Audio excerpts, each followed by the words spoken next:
हम से आन हो गइनी। अच्छा देह पर हानि देखो चढ़े लागल हो, पानी जवानी वाला उड़े लागल हो। खाला बड़े बड़े चीज खखोरी हो।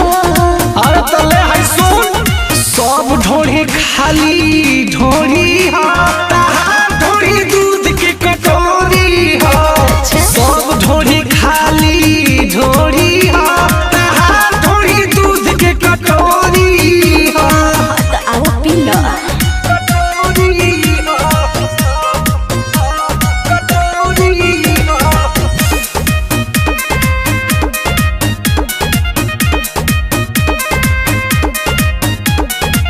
मिली सभात लचबाब बाबू, धारी को पियो शराब बाबू। अरे नासा में हो जा। अच्छा देई के जोश मद होश कराबो, लागे गोरी के बेहोश कराबो। अरे ना हो, सब लाइकन के है कमजोरी हो, बुझला। सब ढोढ़ी खाली ढोढ़ी हो, ढोढ़ी दूध के कटोरी हो। सब ढोढ़ी खाली ढोढ़ी हो, ढोढ़ी दूध के कटोरी हो। का बुझला। ढोढ़ी दूध के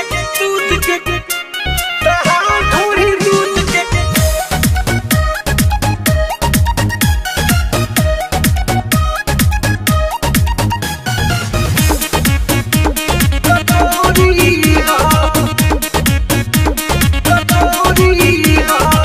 आज तो बनल मीजा जेबा, खाला के सोन मालता जेबा।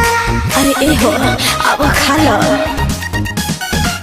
लागत आज कुछ खास करबू, लगे बोला के धन नस करबू। अरे हो जाएगा।